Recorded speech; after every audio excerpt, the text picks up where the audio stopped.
Hola, hola, compañeros de pedagogía. Estamos aquí con la segunda clase, la segunda sesión de lo que viene siendo el desarrollo histórico del sistema educativo nacional. Hemos visto cómo nuestro sistema educativo nacional, como hoy lo conocemos, con sus niveles, con sus grados, con sus modalidades y todo lo que implica la educación, pues no se dio de la noche a la mañana, sino que fue un proceso largo y que se ha ido consolidando, que se ha ido modificando y que se ha ido estableciendo a partir del triunfo de la evolución mexicana. De las otras etapas históricas, el porfiriato, lo que viene siendo la época colonial, lo que viene siendo la época prehispánica, si bien se había un sistema educativo nacional, si es que le podemos llamar así, pues es muy diferente al que actualmente llevamos, porque fue un sistema basado más que nada en el género. Según el género hombre-mujer, tenías unas escuelas especiales donde estudiar, para que de esta manera se pudiera llevar a cabo tu preparación o desarrollo. Pero son etapas donde no se veía muy bien, o al menos no estaba bien visto, que hubiera en un salón hombres y mujeres juntos, estuvieran integrados. De hecho, perdón por el comentario personal, yo a pesar de esto, todavía viví esta etapa, porque todavía viví en la etapa en donde las escuelas primarias de puros niños y de puras niñas. Si difícilmente encontrabas escuelas primarias mixtas, mucho no las había. Pues tenía en aquel tiempo la idea de que no era correcto que niños y niñas compartieran, que niños y niñas con tendencias, con gustos, con situaciones diferentes pudieran convivir. No se veía bien que estuvieran en un salón, pues, de niños y niñas juntos. Todo esto también lo vi en la secundaria. En la secundaria también, compañeros, eran secundarias propias de hombres y propias de mujeres. Se distinguían las escuelas que eran propias de mujeres, escuelas que eran propias para mujeres. En lo personal también viví esa experiencia. Mi secundaria era la 120, no, la 121 en cuanto a escuela de hombres, de varones, y la 120 era una escuela de puras damas, de puras mujeres. Entonces, por un lado tenemos la 120, que de hecho estaban juntas, estaban más o menos separadas por una cuadra, por así llamarle, allá en el rumbo del Castro Santo Tomás, allá por el rumbo de lo que viene siendo el metro normal. Estaban las dos escuelas, la 120 y la 121. La 120 era exclusiva, era propia de mujeres. Y la 121 donde tu maestro estuvo era exclusiva propia que eran los varones. Es decir, todavía en esta etapa se sigue manifestando parte de lo que fue el sistema educativo en la época prehispánica, en la época colonial. La educación se daba según el género, según el sexo. Y el segundo gran elemento que permitía establecer un sistema educativo nacional, si es que así se le puede llamar a esta educación en estas etapas, es que era de acuerdo al linaje, de acuerdo a la alcurnia, de acuerdo al pedigrí, como decimos coloquialmente, de acuerdo al nivel social en el cual te encontrabas. Si eras un descendiente de los nobles o de los hijos de los nobles de los aztecas, ahí te ibas al Calmec o al Calmecac. Pero eres un hijo del pueblo, un hijo de personas comunes y corrientes dentro de la población, entonces te ibas al Telpochcali para que sana pudieras tú prepararte precisamente para la guerra y que ahí tenían acceso la gente del pueblo. En cambio en el Calmecac solamente la gente descendiente de los nobles, de los que algún día fueron nobles en el imperio azteca. Y las mujeres tenían su propia escuela que era el Cuicacal, donde a las mujeres se les preparaba, se les enseñaba, etcétera, etcétera, y por tanto, ve cómo el sistema educativo pues no se ajusta a lo que hoy conocemos o lo que hoy manejamos. De igual manera, en la época colonial, como lo vimos en clase anterior, se daba ese fenómeno. Según el sexo, según el género, hay escuelas propias para mujeres, escuelas propias para hombres, y una vez que estaba establecido esto, escuelas propias para vender un oficio, para vender una actividad lucrativa. Y de esta manera entonces se permitía que las mujeres pudieran estudiar, pero también de acuerdo al género, y se permitía que estudiaran según la raza y según la etnia, iban a las escuelas o diferentes tipos de escuelas que establecieron. En fin, en Porfiriato, pues ya lo dijimos, fue una educación parcial, que solo se procuró la de las ciudades, que solo se apoyó la educación superior y se dio mucha importancia a los otros niveles. La prueba de esto, el resultado de esto es, como lo dijimos, repetimos, de 15 millones de mexicanos que éramos en el porfiriato, de esos 15 millones, 13 millones no sabían, 12 millones no sabían leer ni escribir. ¿Sí? Por tanto, el sistema educativo nacional en nuestro país inicia con la Revolución Mexicana y lo podemos manejar en dos etapas. Con los llamados gobiernos por revolucionarios, que son de 1917 al que viene siendo el año de 1982. Y a partir del 82 hasta el 2018 se establece otro tipo de cambio con los llamados gobiernos neoliberales, quienes tienen otro concepto, otra definición de la educación dada su ideología, dado su pensamiento. De esta manera, el día de hoy, bueno, complementando clase anterior, vamos a ver esta segunda etapa de presidentes o de gobiernos que mal que bien o bien que mal van consolidando, fortaleciendo, modificando, alterando lo que hoy conocemos como el sistema educativo nacional.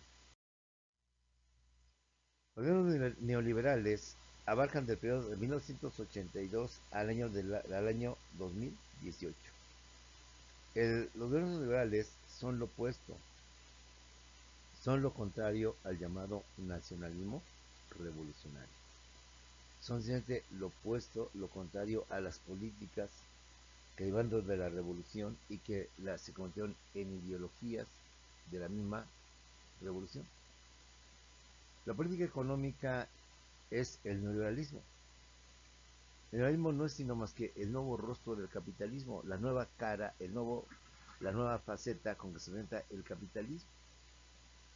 Pero que ahora, para poderlo tal vez diferenciar o poder señalar que es algo diferente, ya no llaman propiamente capitalismo, sino le ponen el nombre de neoliberalismo. Quien impulsa la globalización económica o el libre mercado internacional, entre otros aspectos importantes, es la segunda etapa de gobiernos que, con pensamiento, con ideología diferente al nacionalismo revolucionario, van a ir modificando, consolidando lo que viene siendo el sistema educativo nacional. Los gobiernos neoliberales de 1982 al año 2018 son lo opuesto, lo contrario al nacionalismo revolucionario. Su política económica es el neoliberalismo, es decir, el nuevo rostro del capitalismo, impulsando o le van a dar fuerte impulso a lo que viene siendo la globalización económica o el libre mercado internacional. Van a voltear los ojos al mundo, como es lo que se empieza a dar en aquel fenómeno, para que nuestros gobernantes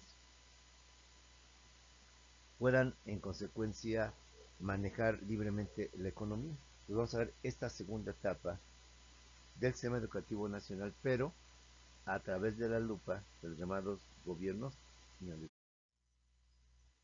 Las políticas económicas, laborales, educativas y sociales, programas, leyes e instituciones a favor del capital privado, tanto nacional como extranjero. ¿Qué distingue o qué caracteriza al neoliberalismo al decir que es lo opuesto, que es lo contrario al nacionalismo revolucionario? En consecuencia, estos gobiernos tienden a establecer políticas, programas, leyes, instituciones de toda índole, política, económica, cultural, social, educativa, que van a favorecer al sector privado, que van a favorecer a los capitalistas, tanto nacionales como extranjeros, más que al pueblo. Es una gran diferencia entre el nacionalismo revolucionario y lo que viene siendo el neoliberalismo. Nacionalismo revolucionario, como lo hemos dicho, que deriva de la revolución y de los ideales de los próceres nacionales, va a crear programas e instituciones en beneficio del pueblo. Va a crear una serie de instituciones que van a apoyar al pueblo. Ya hablamos algunas de ellas. El libro de texto gratuito, el Instituto Politécnico Nacional, el IMSS, entre otras muchas cosas. Siendo el neoliberalismo lo opuesto al nacionalismo revolucionario, se entiende por lógica que entonces estos gobiernos, todas sus políticas, sus programas, sus leyes, sus instituciones que van a crear o van a establecer, van a ser ya no en favor o en beneficio del pueblo, sino que ahora van a ser en perjuicio del pueblo y a favor de las minorías rapaces, ¿sí? Del pequeño inversionista, del gran empresario, del mediano empresario, que ha acumulado una gran cantidad de riquezas precisamente por fomentar este tipo de comercio y este tipo de actividades y este tipo de programas y de políticas a favor de un sector que es el sector privado, tanto nacional como extranjero. En el liberalismo, el manejo de la economía debe ser por el sector privado y extranjero, sin intervención del Estado. Como todo régimen capitalista, los postulados fuertes del liberalismo y de los gobiernos que vamos a ver desde Miguel de la Madrid hasta Enrique Peña Nieto, son gobiernos que van a favorecer la intervención de los particulares del sector privado en la economía. Son gobiernos que van a tratar de limitar las funciones de la autoridad del Estado en el aspecto económico. Son los que van a pugnar porque el Estado, como todo régimen capitalista, debe de abstenerse de intervenir en la economía. Para los capitalistas y obviamente los liberales, el Estado únicamente debe salvaguardar el orden, la justicia, la paz, el bien común. El Estado no tiene por qué intervenir en la economía, no tiene por qué intervenir en los procesos productivos, puesto que la economía y la producción son solamente actividades propias, exclusivas, únicas de lo que es el sector privado, los empresarios, los industriales, los comerciantes nacionales y extranjeros, los inversionistas. Son ellos los que deben de manejar la economía, los que deben de impulsar la economía. El Estado debe limitarse únicamente a regularlos. El Estado debe limitarse, o su prioridad del Estado es la justicia, el orden, la paz, la tranquilidad, de que no va a pasar nada o no hacer nada. Un ejemplo de esta privatización de la economía lo tenemos en los bancos. Recordamos que los bancos fueron traspasados a capitales extranjeros, capitales mexicanos, para que ellos los condujeran. Entonces, tenemos a Scotia Bank, tenemos a Banco Bilbao Vizcaya Argenta, a que lo conocemos como Bancomer y a Citibanamex, como bancos pero que operan en México, pero que no necesariamente pertenecen a mexicanos. Son de inversionistas, de capitalistas extranjeros, quienes manejan todo el sistema bancario en nuestro país, claro, siendo controlados por el Banco de México, que es un órgano autónomo del Estado. Y solamente Banorte es el único banco mexicano que compite con estos monstruos financieros. Banorte es el único banco formado por capitalistas mexicanos que se encuentra dentro del mercado financiero, dentro del mercado bancario, compitiendo con empresas que, reitero, pues son extranjeras. Y hemos dejado la economía en manos de unos cuantos. Hemos dejado que toda la economía, todo el proceso productivo sea manejado por los empresarios. Y ese es justamente el pensamiento, la ideología del neoliberalismo, cumpliendo la máxima de los llamados mercantilistas, de los fisiócratas, quienes sostenían el famoso principio de laissez-faire, laissez-passer. ¿Sí? Y actualmente la economía, salvo Banorte, son bancos gobernados, manejados, etcétera, etcétera, principalmente por vienen siendo los gobiernos de sus países. Otro importante del neoliberalismo es la venta del sector paraestatal o público a los particulares. Durante los gobiernos revolucionarios, el gobierno, como lo hemos visto, creó muchas instituciones en beneficio y a favor del pueblo. Con el tiempo y en la época de López Portillo y en la época de Luis Echeverría se dio más este fenómeno. Entonces empezó a crecer el sector paraestatal como no te imaginas. Empresas públicas por donde quiera, empresas por tanto del Estado por donde tú quieras. Se encontraban y estaban ahí.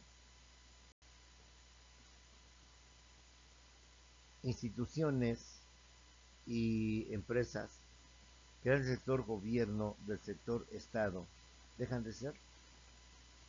Pues sostenían aquel tiempo que este tipo de organismos descentralizados lo único que hacían era desangrar al Estado, quitarle dinero, quitarle sangre, porque en realidad lo que hace el gobierno, como tú bien lo sabes, es hacer un presupuesto.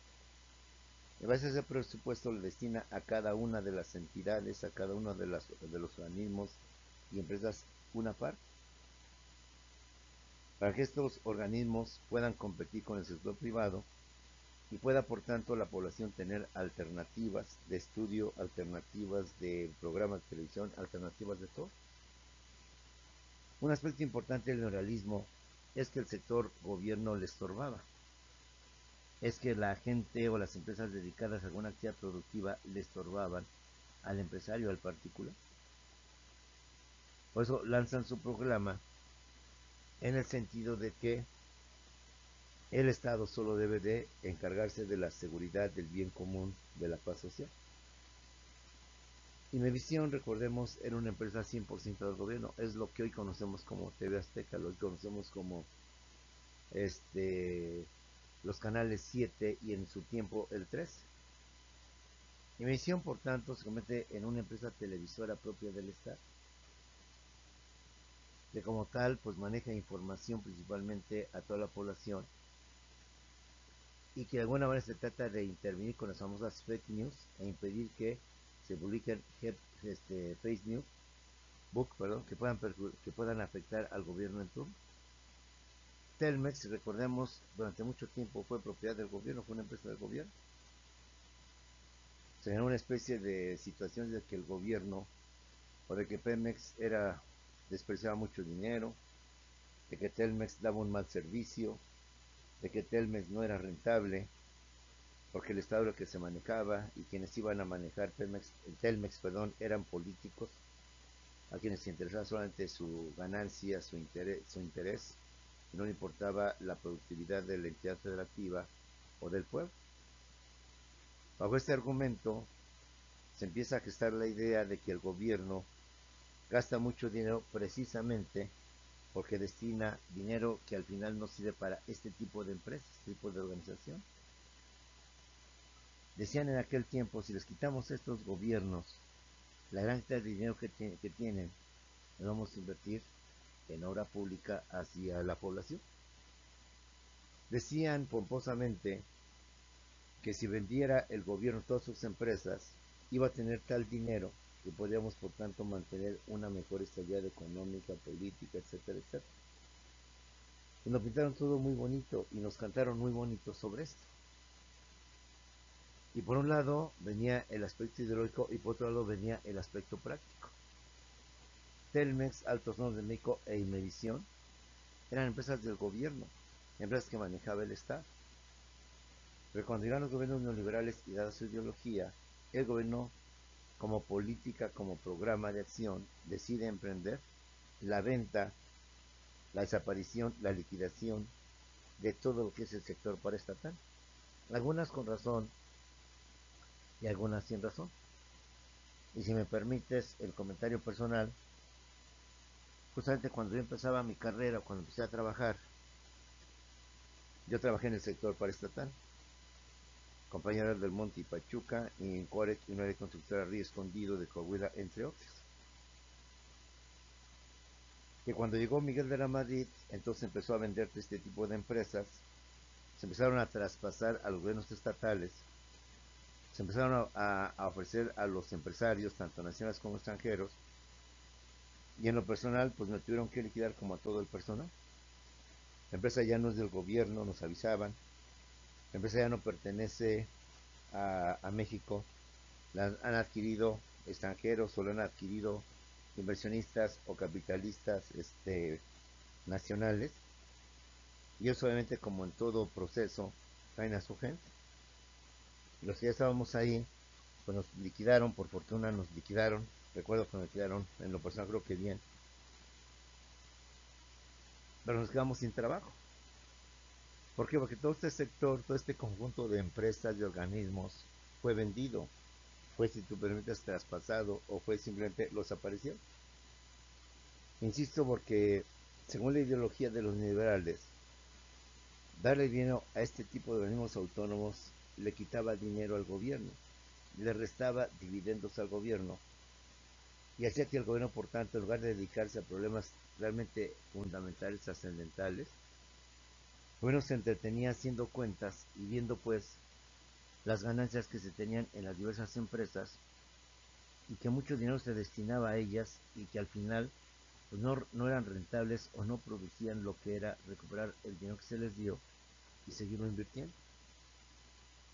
De esa manera, lo que son los neurales impulsan, fomentan la venta del sector paraestatal o público ante los particulares, sean nacionales o sean extranjeros. Esta es la política neoliberal: privatizar, privatizar, vender todo lo estatal a lo que es el público. En materia educativa, su principal objetivo, compañeros, es privatizar la educación pública y dejarla en los particulares. Así es. En esencia, te dije, el neoliberalismo es el nuevo rostro del capitalismo. En esencia, el neoliberalismo, o llámese capitalismo, busca que la economía, que los sectores productivos, actividades productivas, queden en manos de los particulares, que son ellos, únicamente ellos y solamente ellos, los que deben de manejar la economía. Pero las empresas del gobierno son más bien burocráticas, son más bien engañosas, no producen nada, no dan nada, y sin embargo se gesta ahí o se gasta ahí una gran cantidad de dinero. Es como todos aparecen eh, personas en lo particular que ante la falta del gobierno de querer fomentar, deciden hacerlo por su cuenta. En materia educativa, el neoliberalismo tenía un principal objetivo. ¿Cuál era? Privatizar la educación pública y hacer la educación privada. Es en esta etapa cuando crecen una gran cantidad de escuelas. Y no hablo mal, al contrario. Por ejemplo, en mis tiempos solo teníamos dos opciones: o el poli o la UNAM. Desde que tu maestro estaba en primaria, ya desde entonces nos peleábamos o discutíamos, los que en aquel tiempo éramos niños, y nos poníamos a platicar y a decir, bueno, ¿y tú dónde vas a estudiar? ¿El poli en la UNAM? No hay que ser Puma, yo no quiero ser burro blanco, etcétera, etcétera. ¿Por qué? Porque eran las dos únicas escuelas de nivel superior que había. Sí estaban otras como la Iberoamericana y el TEC de Monterrey. Pero en aquellos tiempos, pues obviamente la educación pública, por ser laica, ser gratuita, y porque el pueblo mexicano no tenía la solvencia económica para poder pagar escuelas particulares, pues tiene un gran impulso. Y es que muchas veces hay que entender que mucha gente ve la educación como un negocio. Tendamos el buen sentido de la palabra y el sentido negativo de la palabra. Después de todo, una escuela es un negocio donde ahí obtienen mensualmente ya asegurados una cantidad de acuerdo a tu matrícula de estudiantes. Sabes que si tienes 20 alumnos, 30 alumnos, 100 alumnos, 200 alumnos, son ingresos que de forma constante, de forma mensual, de forma primordial van a estar llevándose a cabo. Estos gobiernos lo que querían era privatizar el sector paraestatal. ¿Por qué? Si privatizan el agua, imagínate cuánto dinero se gana en la negociación de la privatización del agua. Pues muchísimo.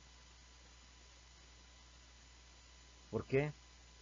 Porque el agua es un producto o es un artículo de primera necesidad que no necesita publicitarse, hacer ofertas, hacer promociones para que la gente lo compre. Por sí solo se vende el producto. Pero te ahorras ahí un montón de dinero en cuanto a publicidad, en cuanto a lo que tú quieras. ¿Por qué el seguro social privatizarlo? Una razón muy obvia. Muchos nosotros tenemos seguro social y nunca lo ocupamos, jamás lo ocupamos. Si no hace un recuento, usted misma, ¿cuántas veces ha ido al seguro social? ¿Cuántas veces ha estado en el seguro social? La gran mayoría, más yo que todos, tenemos ese defecto, ese problema. Mientras no estemos malos, enfermos, difícilmente vamos al seguro social. Solo cuando se presenta una situación muy desagradable, de mucha emergencia, entonces es cuando nos acordamos que hay seguro social. ¿Cuál es la ventaja del seguro social y de muchas instituciones que el sector privado quiere, anhela y desea tener en sus manos? Sabemos que el seguro social se consolida a través de las cuotas obrero-patronales, donde el patrón pone una parte, el trabajador pone otra parte y el patrón pone otra parte. para que de esa manera los trabajadores tengan la famosa seguridad social, hospitales, medicinas, medicamentos, atención médica, quirófanos si es necesario, etcétera, y puedan, dada su situación, llevar un nivel de vida. Por lo tanto, imagínate, la educación, igual que el agua, no es un producto que tienes que vender, que tienes que ofrecer, que tienes que ofrecer, por sí solo se da. Por sí solo se presenta. Y como puedes ver, pues, al final, la gente que muchas no tiene dinero y no tiene nada que decir, nos morimos con este tipo de consuelo. Mira, mijo, yo no te dejo dinero, ni te dejo propiedades, porque realmente nunca las tuve o no las tengo. Pero lo más importante es que ya te di un título. Mal que bien, bien que mal tienes una carrera, ya tienes un título, una carrera profesional. Y ahora sí, pues dispone de tu vida, pero al menos tienes con qué defender. No estoy a entender lo básico que son estas actividades por las cuales el empresario las quiere. Son negocios redondos, son negocios redondos. La luz, compañeros, o compañeras, mejor dicho. La luz es un servicio que se ha convertido en algo necesario, obligatorio, imprescindible de las personas. Y no solo de los adultos, sino hasta de los niños que se han sido hechos dependientes de esas tecnologías, de estos medios. Y siendo estos medios los que permiten, por tanto, obtener mayores ingresos, el particular los quiere, los absorbe, los desea. Es por ello que los gobiernos neoliberales pretenden o desean privatizar la educación pública y dejarla en los particulares. Y no solo eso, quieren el agua, quieren el seguro social, quieren el comercio, quieren muchísimas cosas más. De ejemplo, los tianguis. ¿Cuánto dinero y cuánta riqueza se genera en un tianguis? Ahora piensa como lo hacen los neoliberales. La gente que va a los tianguis, por tanto, ya no va a Urrera, ni va a Comercial Mexicana, ni va a Chedraui, ni va a Walmart. ¿Qué pasaría si un gobierno decide cerrar, cancelar e impedir que haya comercio ambulante? Las personas que tienen el dinero y pueden, se van a Gigante a Urrera. Las que no tienen que amarrar el cinturón cada vez más para poder salir de esta crisis. Entonces ellos buscan, dicho con respeto, pues como todos, y eso es válido, obtener ganancias, obtener utilidades. Pero ya contrastan cuando dejamos una pequeña parte y no damos completamente todo al siendo el particular. Un proyecto que no pudo avanzar porque el gobierno llegó hasta el 2018 con Enrique Peña Nieto, vuelvo a repetir, es justamente que se impidió que se privatizaran todas estas instituciones.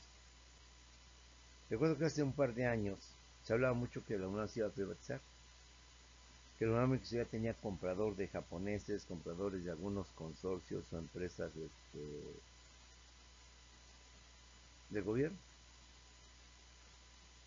La idea, por tanto, insisto, compañeros, más que nada es que estos son buenos negocios,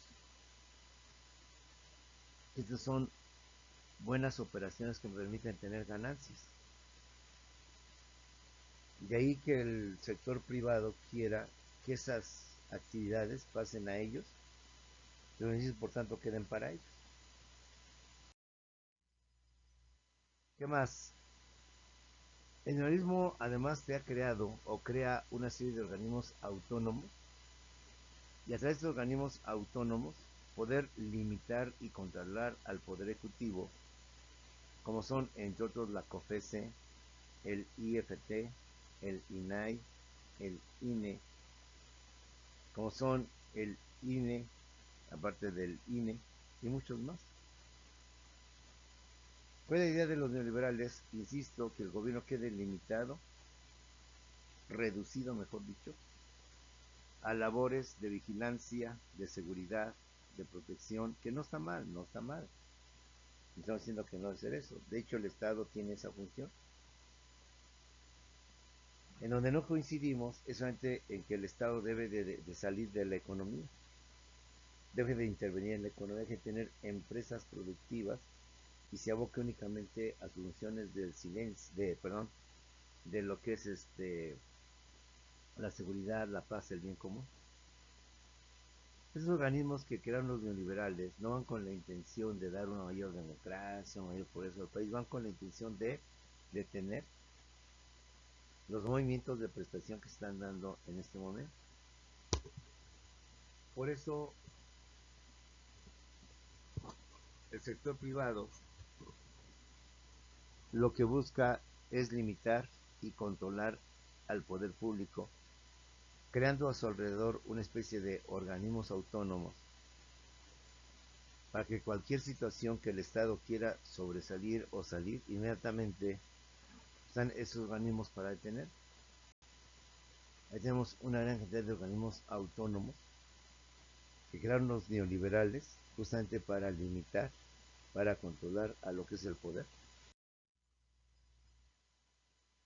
Ahora que ya más o menos vimos los principios generales del neoliberalismo, pasemos a ver quiénes son los clientes neoliberales.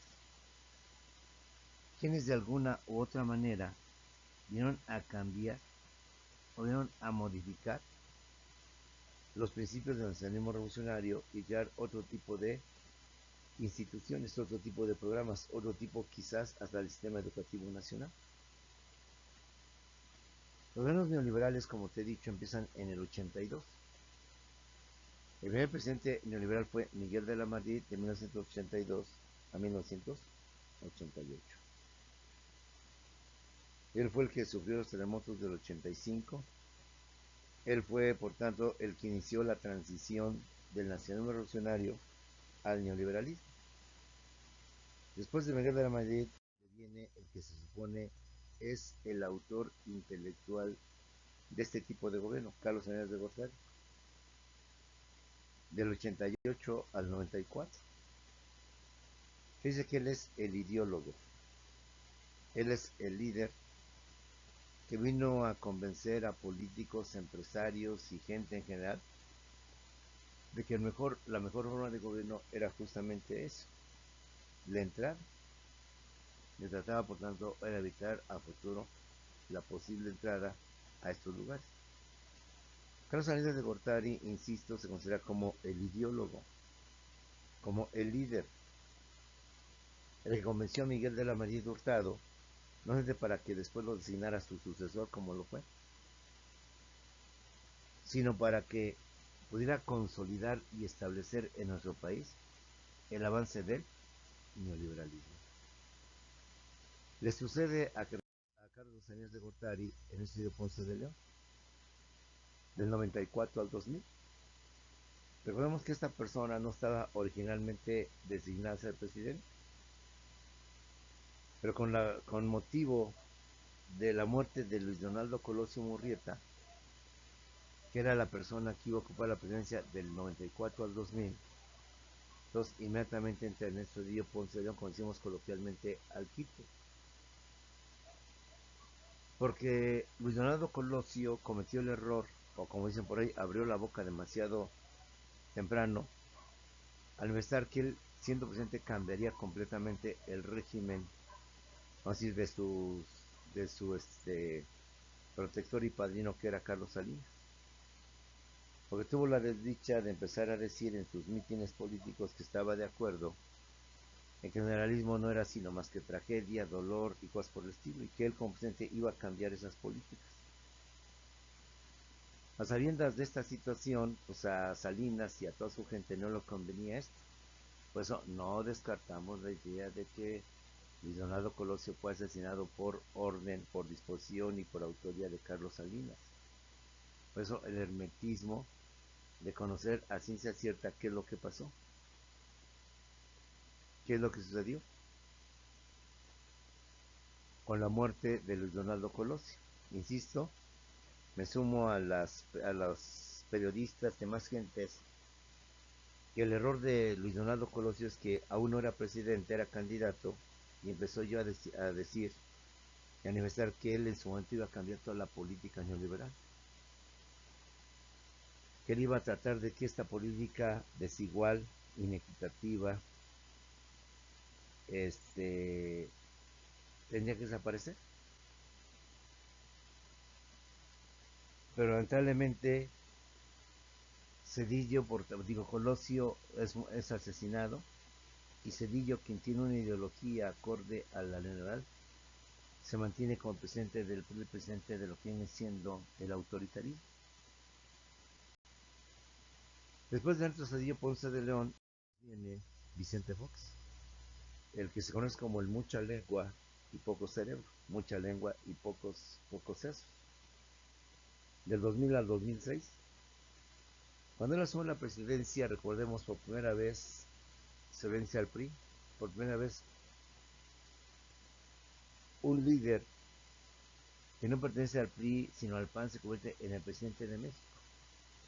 Muchas expectativas se crearon, muchísimas expectativas se crearon, se establecieron, como el hecho de que iba a haber mejoría, de que iba a haber transparencia, de que iba a haber lo que no se vio durante los regímenes porfiristas.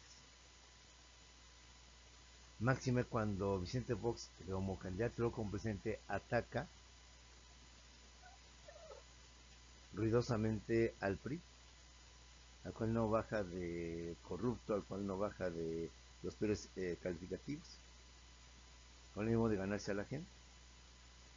Lamentablemente Fox quedó muy corto en sus palabras, o mejor dicho, en su actuar, más que en sus palabras, y difícilmente consiguió y se sumó al final con los que él criticaba, con los que él señalaba como Salinas de Gortari, y formó parte de ese grupo selecto de personas que se beneficiaron de la política o de la vida pública.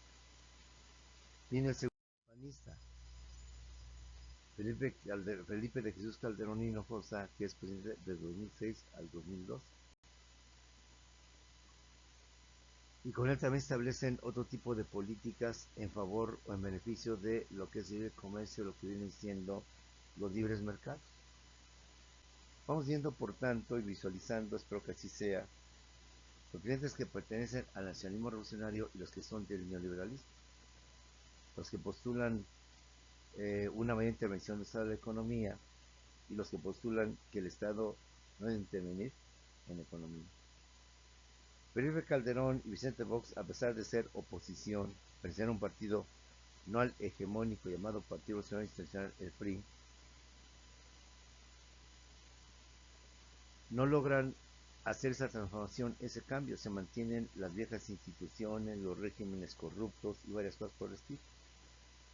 La prueba es que el PAN ya no pudo repetir con otro segundo, tercer o cuarto presidente emanado de sus filas partidistas.